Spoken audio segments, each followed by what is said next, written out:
So this is how Bayern Munich lined up versus Hertha Berlin, 2-0 win. Thomas Tuchel, but it was another uninspiring performance from Bayern because the attack just wasn't playing very well. Defense was good, but we just weren't creating that many chances, but we did get the win in the end. So let's go into the formation, players, tactics, all of these things. So we started up in this 4-2-3-1 type of system, and one of the tactics was that because Hertha were playing with the 4-4-2 in behind in defense, basically 11 men behind the ball, we had Cancelo and Mazraoui really pushing high up and providing that width and getting in behind. So at times, it was only De Ligt and Pavard at the back, and Cancelo and Mazraoui might be in positions like this in the opposing half, which meant that at least even though they may have all their players behind the ball, we pretty much have all our players in these areas also. Kimmich, Goretzka, Musiala, in these type of areas like this, with Kimmich as a holding centre mid when we had the ball in possession. And this was also good for Cancelo because Cancelo is good at those like nice lofted balls into the box. He's able to interplay with Gnabry. Coman also able to provide lots of width on the outside so Mazraoui can cut in. But also, as we saw in Coman's goal, because he provides so much width, Gnabry providing width, or Cancelo or Mazraoui, it meant that the Hertha players, even if they're all behind the ball, they were stretched back.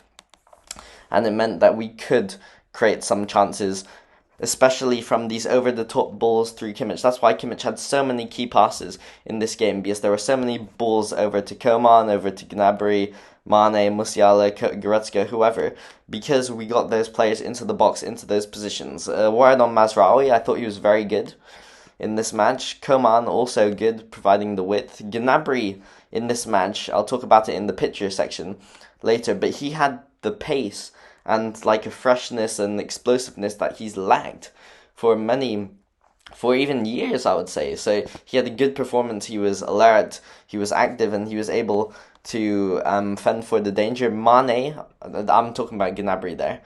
Mane up front, though, was shocking because Mane is just so slow. He can't interplay, hit a 1-2 with Musiala. He can't dribble anyone anymore. He has no explosiveness. So it makes no sense why he continues to play because he really has been the worst Bayern signing of maybe the past 5 years. He has been so bad. And another just terrible performance from him, as per usual. As for Cancelo, while I do think he was good for this game, I worry about Tuchel playing him so much because maybe Tuchel will try and sign him and he's 29 and he'll cost 30, 40, 50 million. He's not worth it. He's not even that good. He lost the ball 28 times today. And it's because he tries these crosses into Goretzka, into Musiala from this position when he could just play easy passes sometimes.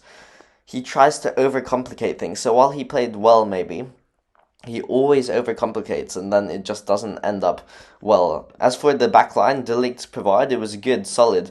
In fact, I prefer them over Upamecano because Upamecano, as good as he was this season, he has a big mistake in him, while De Ligt and Pavard are less likely to have a huge clunker of a mistake. As for Musiala hasn't been that good recent weeks. I just don't know what happened to him since the World Cup. It's just been poor performance after poor performance. So overall, uninspired from Thomas Tuchel, but let's now talk a little bit about some of these pitches. So this is what I was talking about for the other team. They had 11 men behind the ball. You see, it's a clear 4-4-2 system in defense.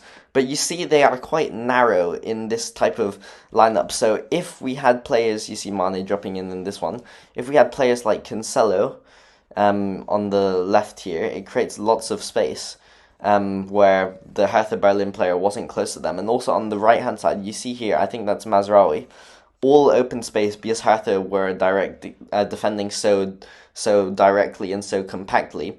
It meant that we could really push so many players forward and create chances in this regard. As for Goretzka, by the way, Goretzka really does nothing in build-up. It's all Kimmich, so I still don't really understand what Goretzka is doing.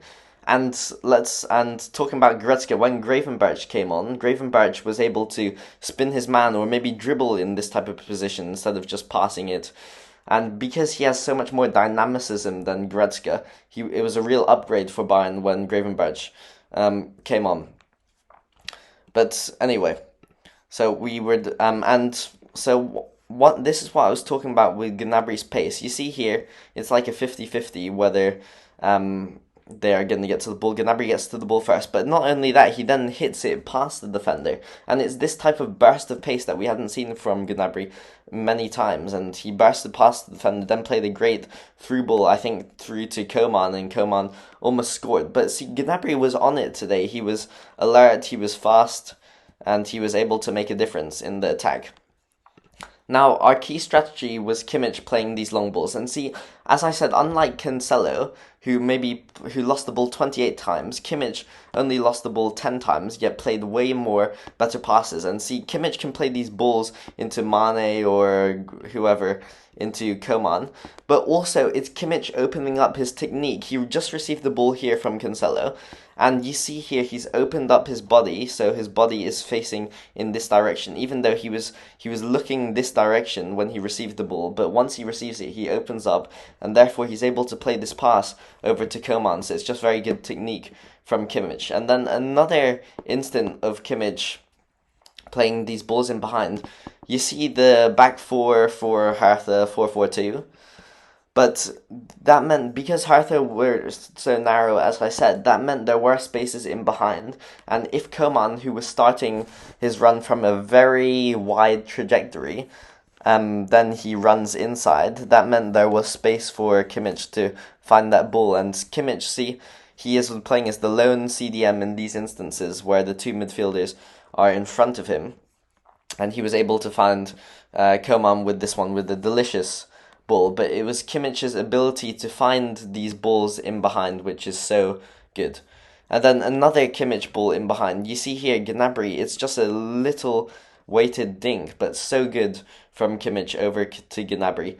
But this shows the presence of Muller. So Muller didn't start because of the back problems, but he had to come on last 30 minutes because Bayern were still chasing the game. And you see here, just his presence alone has dragged the two Hertha Berlin central defenders slightly outwards to him. This defender in particular is coming out to him because they don't want him to get the ball, and that allows for that inch of space that Gnabry has to get the crucial goal. So it just shows the impact of Muller. Bayern simply play so much better still when he's on the field. Now, let's talk about the tactics a bit. So I said Cancelo lost the ball 28 times. And that's true, so that's why I don't think he should be signed, but I also don't think he's the solution. Yes, he's good in these type of games, but I'm just not a big fan of him in general. I already mentioned this, but that Gravenberch turn, or that Gravenberch dynamicism, he's able to play those 1-2s. He instantly receives the ball and passes. You see, it's that type of quick movement that Goretzka doesn't have that makes me think Gravenberch maybe is a better option in the team even than Goretzka. We also had boos in the crowd after the game, after the first half, so it shows the general state of the team, the lack of trust in the team, how bad the performances have been recently. And even this performance, it wasn't great until it was unconvincing. Yes, we dominated, we probably were never going to lose this game, but we might not have won this game easily. Another thing to mention is Sadio Mane. He is so bad, so shambolic. And whenever Matthias Tell has played, he's played so well, he's created chances, he can hold up play because he's quite a big guy. Tell should be playing at striker in these games. What's the excuse for Tuchel not to be playing Tell at striker right now? Because Tell brings so much energy and so much directness and so much of a number 9 spirit to the team that he should be playing. Just another thing, yeah, Mane is really bad. So anyway, it was overall okay performance. At least we are ahead in the league of Dortmund now, but I don't think the league is nearly done, because remember, this is a Hertha Berlin team who are an all-time bad Hertha Berlin team, and we just managed to scrape 2 goals in the 68th and 75th minute. So it'll be interesting to see what Bayern does. Let me know if you enjoyed the video, and goodbye.